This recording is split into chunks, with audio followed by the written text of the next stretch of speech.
SC/ST से आजादी, आरक्षण से आजादी। 70 साल में आजादी के बाद सबके सब 90% से ज्यादा जगह पे ये 10% लोग बैठे हैं ना, तो भारत की जो 1/4 वाली जो दुनिया की 27% या 25% GDP का हिस्सा था, हम 3% रह गई है। तो ये इनकी अच्छाई और बुराई कितने कैपेबल हैं, ये इस बात का साफ साफ सबूत है।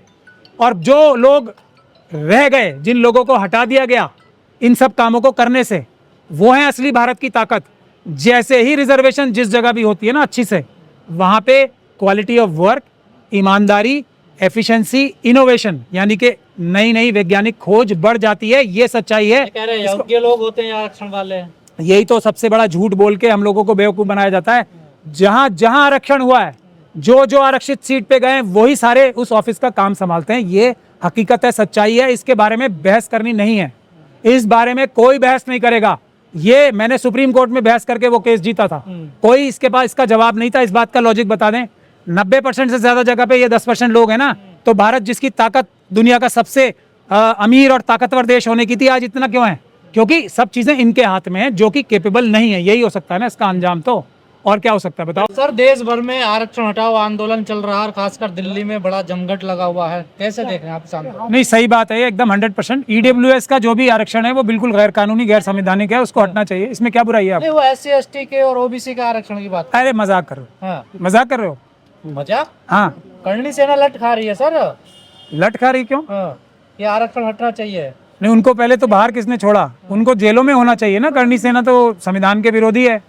वो तो मनुस्मृति लागू कराना चाहते हैं, भारत का संविधान खत्म करके। वो बाहर कैसे आ गए लाठी खाने के लिए? उन्हें तो जेलों के अंदर होना चाहिए।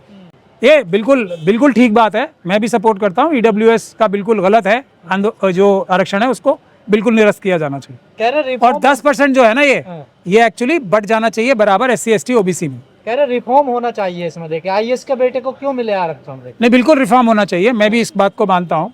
पहला रिफॉर्म ये होना चाहिए कि आज तक शेड्यूल कास्ट कम्युनिटी को, और मैं OBC समाज की अभी बाद में बात करूंगा, शेड्यूल कास्ट कम्युनिटी को पूरे देश में किसी भी जगह, किसी भी साल, किसी भी वक्त 15% आरक्षण नहीं मिला है। ये बेईमानी, चोरी, डकैती है।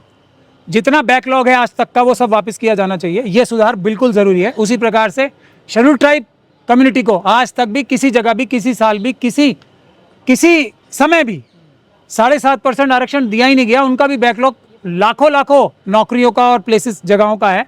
शेड्यूल कास्ट कम्युनिटी का भी और शेड्यूल ट्राइब कम्युनिटी का। ये सुधार बिल्कुल जरूरी है, वो सब वापस लिया जाना चाहिए।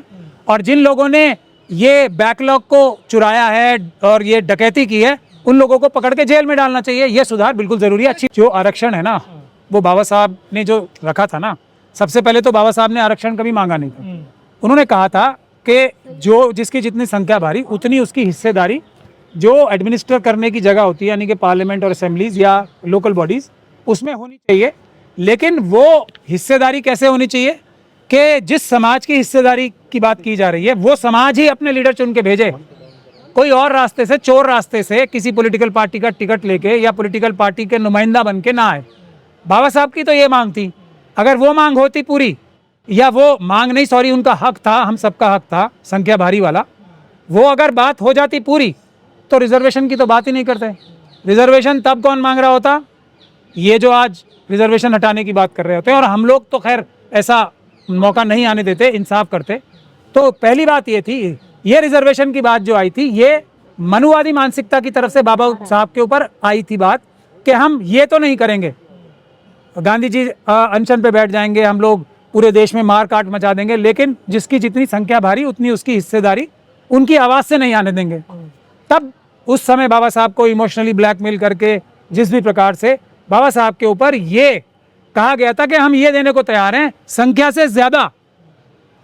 से ज्यादा भी हम आरक्षण देने को तैयार हैं, मगर प्लीज आप जिसकी जितनी संख्या भारी की बात मत करो। ये जो जबरदस्ती की बात है, अब उसमें भी चोरी करने की बात सोचने लगे और उसके भी रास्ते ढूंढने लगे कि कैसे। बाबा साहब ने तो 10 साल कहा था।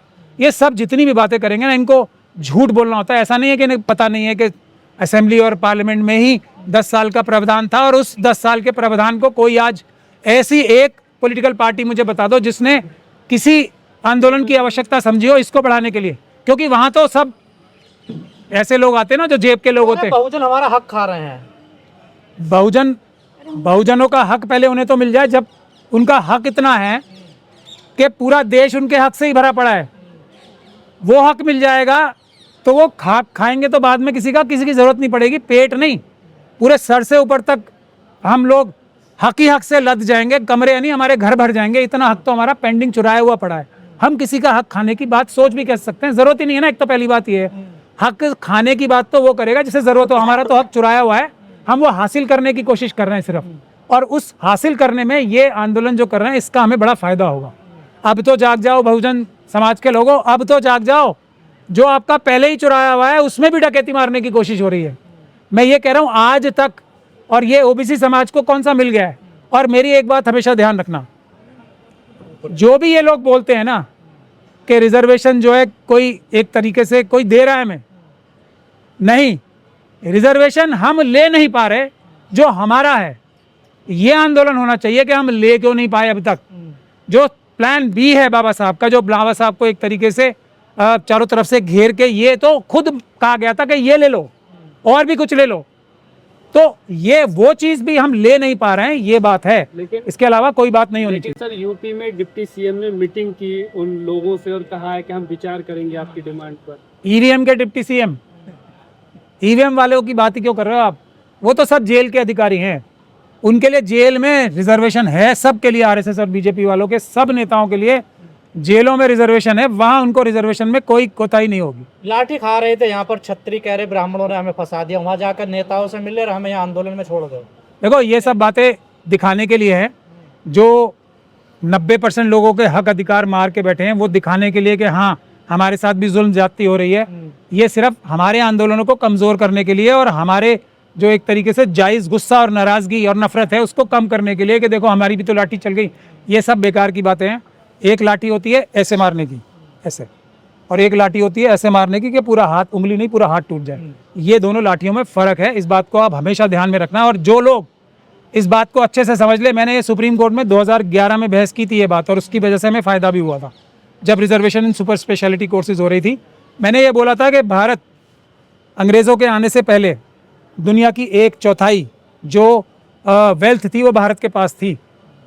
ये भारत की शक्ति है। ये जो आरक्षण हटाओ आंदोलन चल रहा है, क्या ये फेल हुआ या पास हो गया सर? ये नहीं, उन्होंने कर दिया, हमारे बीच में लड़ाई करा दी। जो ये आंदोलन की असली वजह ये थी कि क्रीमी लेयर और नॉन क्रीमी लेयर की बहस जिंदा की जाए, और कोई वजह नहीं थी इसकी।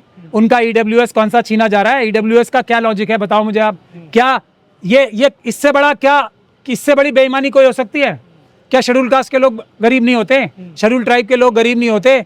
बाकी बहुजन समाज के लोग, मुस्लिम, सिख, क्रिश्चियन, बौद्ध या ओबीसी के लोग गरीब नहीं होते? जब गरीबी की बुनियाद पर है तो जो सबसे ज्यादा गरीब है उसको दो ना। ईडब्ल्यूएस की जांच नहीं होनी चाहिए सर? उसका, उसमें कौन लोग हैं ज्यादातर? मैं फिर वही बात कर रहा हूँ, मैं तो कह रहा हूँ गरीबों को दो ना, तो शेड्यूल कास्ट, शेड्यूल ट्राइब से ही भर जाएगा 10% पहले, गरीबी के क्राइटेरिया से।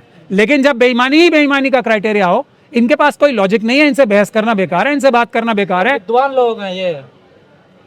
विद्वान किसको कहते हैं? विद्वान की डेफिनेशन बदल गई है क्या? 56 इंच की छाती जैसे का मतलब दूसरा होता है, इसका भी मतलब वही है क्या? विद्वान मतलब जो विद्वान नहीं होते उनको कहा जाता है। से पैदा हुए लोग हैं कह रहे नहीं, हैं पैदा, मैं इस बारे में, देखिए इस डिबेट में मैं जाना नहीं चाहता। विद्वान अगर ये लोग हैं जो कि भारत की कैपेसिटी 1/4 की थी, दुनिया का सबसे रईस देश होने का था, उसको आज यहाँ लाके खड़ा कर दिया। हमारे देश में सड़कें नहीं बन पा रही, हमारे देश में क्या क्या क्वालिटी ऑफ, हर चीज़ की क्वालिटी आप देख लो। भ्रष्टाचार में हम टॉप पे जा रहे हैं, यही है इनकी कैपेसिटी, यही है इनकी विद्वता।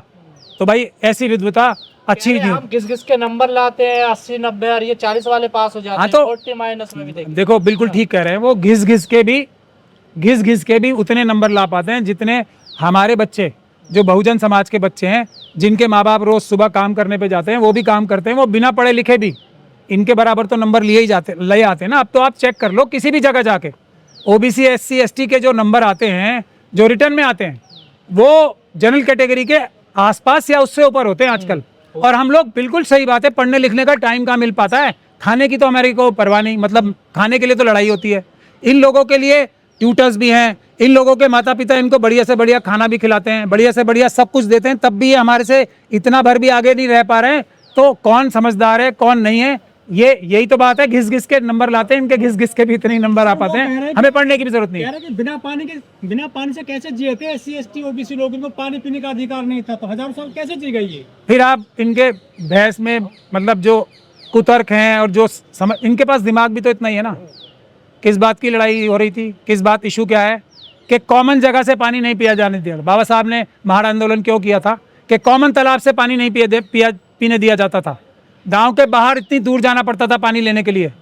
तो इनको डाइवर्ट करना आता है, इनको सिर्फ मक्कारी और चालाकी आती है। लॉजिक में इनसे बात वैसे तो करनी नहीं चाहिए, इनसे बात क्यों करनी है, हम 90% है, खत्म बात, एंड ऑफ द मैटर। हम 90% है, हमें कोई बात नहीं करनी, तुम जो बोलो बोलो, खत्म, ये बात है। मंत्र पर जबरन नहीं, जबरन नहीं जा रहा है, वो नूरा कुश्ती हो रही है, पुलिस उनको बाकायदा जबरन लेके जा रही है वहाँ पे। हमारे लोगों को जबरन रोका जाता है, इनको जबरन लेके भी फाड़ दिए उनके, आप कह रहे हैं। हाँ हाँ भाई ये मैं बता रहा हूँ, ये नूरा कुश्ती हम बहुत जानते हैं। कोई नहीं, बिल्कुल वो दिखाने के लिए, और हम सब लोगों का गुस्सा, जो नाराजगी है, जो भ्रष्ट पुलिस के अधिकारियों के प्रति, उसको कम करने की एक्सरसाइज। हनुमान चालीसा का भी सम्मान नहीं करा, हनुमान चालीसा पढ़ ले तब भी हमें उठा उठा कर लठ बजा दिया हमको। नहीं, हम देखिए, वो उनका अपना मसला है, क्यों किया क्या नहीं किया। उन्हें संविधान का प्रयोग करना चाहिए था, उनके लिए भी संविधान ही बीच में आता, संविधान ही उनको लाठियों से बचाता। अब वो अगर संविधान का प्रयोग नहीं करना चाह रहे, उनकी अपनी चॉइस है, संविधान का प्रयोग करें, हमारे पास आए ना। मैं इनको भी ऑफर दे रहा हूँ, मैंने तो सबको कह रखा ना, प्रोटेस्ट में जिसको पुलिस के अधिकारी पिटाई करेंगे, जिसके ऊपर हमला, भी बचाओगे? बिल्कुल आओ, लेकिन ये आएंगे नहीं ना। मैं तो अमित शाह जी के खिलाफ FIR कराऊंगा, ये करवा लें, आ जाए मेरे पास, आ जाए। अमित शाह जी तो हैं होम मिनिस्ट्री के इंचार्ज, लाठी चार्ज तो अमित शाह जी ने कराई होगी ना, आ जाए मेरे पास, मैं 100% FIR कराऊंगा। एक हमारी वाली भी होगी, एक इनकी भी हो जाएगी। इंसाफ के लिए देखो, हम कभी पीछे नहीं हटेंगे, चाहे किसी के लिए भी इंसाफ के लिए लड़ाई करनी, आ जाए आप। अभी आएंगे नहीं मेरे पास।